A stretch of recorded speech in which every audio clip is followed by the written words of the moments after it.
Stop losing money and start saving money. Welcome to Senior Insights. My name is Cynthia. And today this is a brief video. We're just going to talk about some things that you probably already know, how to save some money.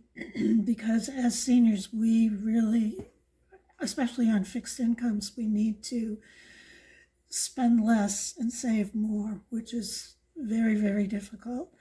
But the first thing, and I've said this in every video that I've done on frugal living, is you need to know what your income is and you need to know what your expenses are.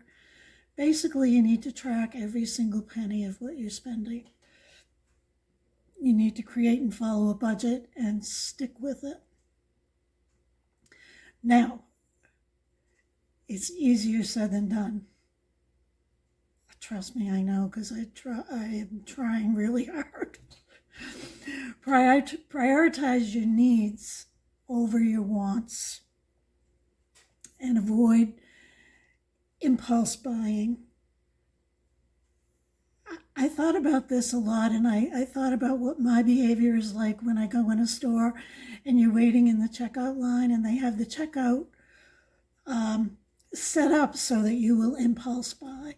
There's candy there, these cute little, less expensive things that you might say, oh, that's cute, why don't I pick that up? Or, whatever. So that's, you need to be aware of that and you have to fight it at all costs. If you're like me, I have a problem with Amazon. And as I was watching videos on how to be frugal and save money and stuff, a lot of people talk about spending indiscriminately on things at Amazon, and I certainly am one of those people. So what I have chosen to do is, if I see, I try to avoid going on their website. Sometimes I just can't resist. So if I go on the website and I see something that I would like, what I do is I put it in a wish list. Chances are in 30 days, I will not even remember that it was in the wish list. Now, a lot of people recommend that you put it in the cart. I couldn't put it in the cart because I'd be afraid that I would hit the wrong button and I'd own that. I wouldn't have to wonder if it was something I needed or wanted, I would get it. So that's how I do it. Compare prices. I feel like I'm pretty good at this. I have a good handle on what something should cost, what it costs in one store versus another store. So you really need to try and develop a fifth instinct, an instinct to be able to route out, to be able to recognize when something is way more expensive than in another store. This also goes for if you're planning a trip. If you're going to stay in a hotel, you shop around for the best buy. You don't have to go to the cheapest one, but you have to go to the one that you can afford, that you'd be satisfied with, and that you can afford. That's the big thing. I'm done staying at other places for the most part. Buy grocery items in bulk. You may think that that's kind of weird for an elderly person living alone to say, but I find that it costs me less in the long run.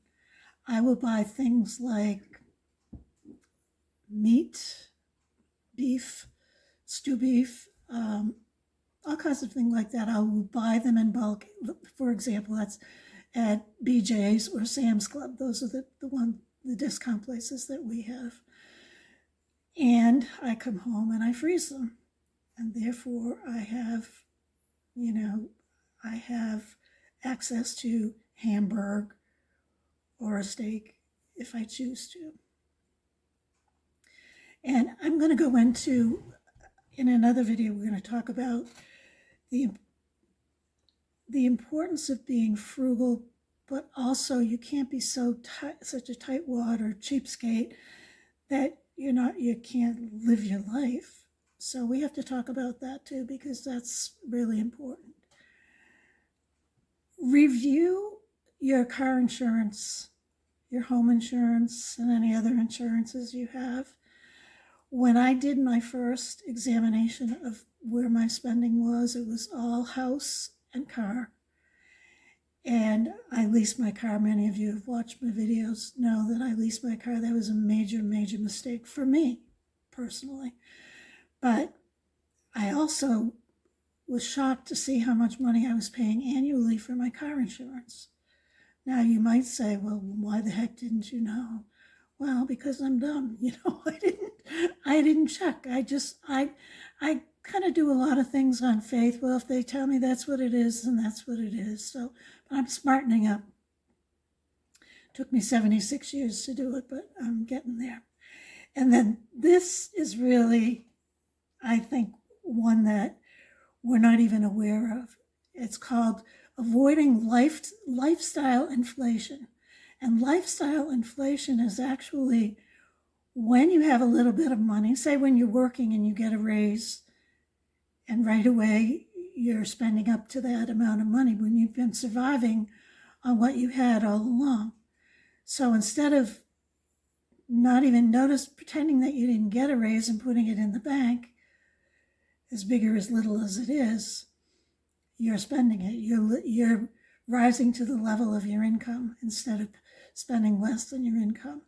Well, you hear a lot of people say, well, I'm going to buy this when my tax check comes in, when I get my rebate, I'm going to do this and I'm going to do that.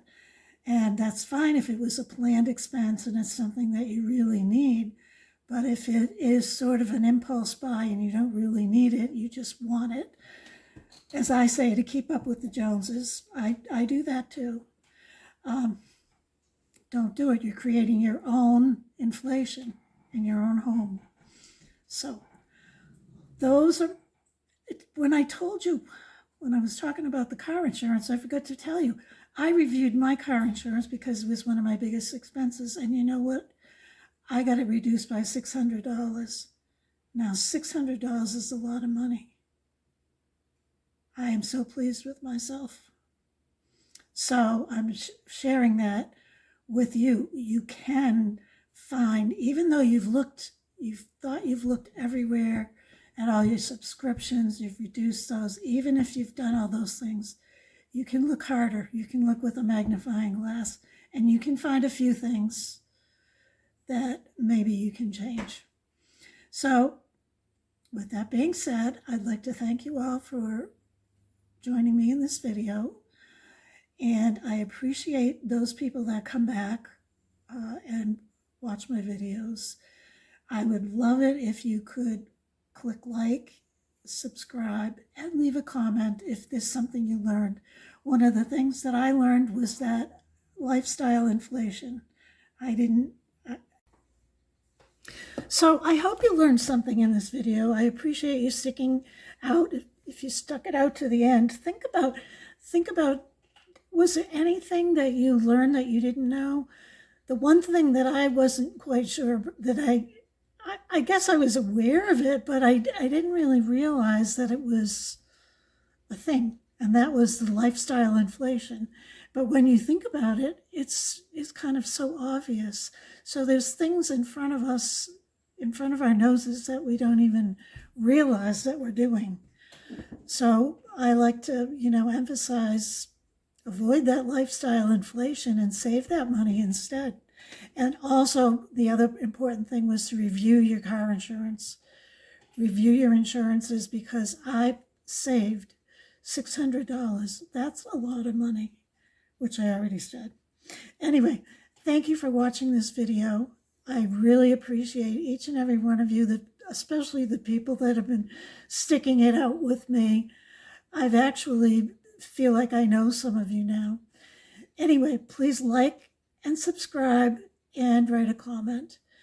Thank you for watching this video, and I appreciate every single one of you.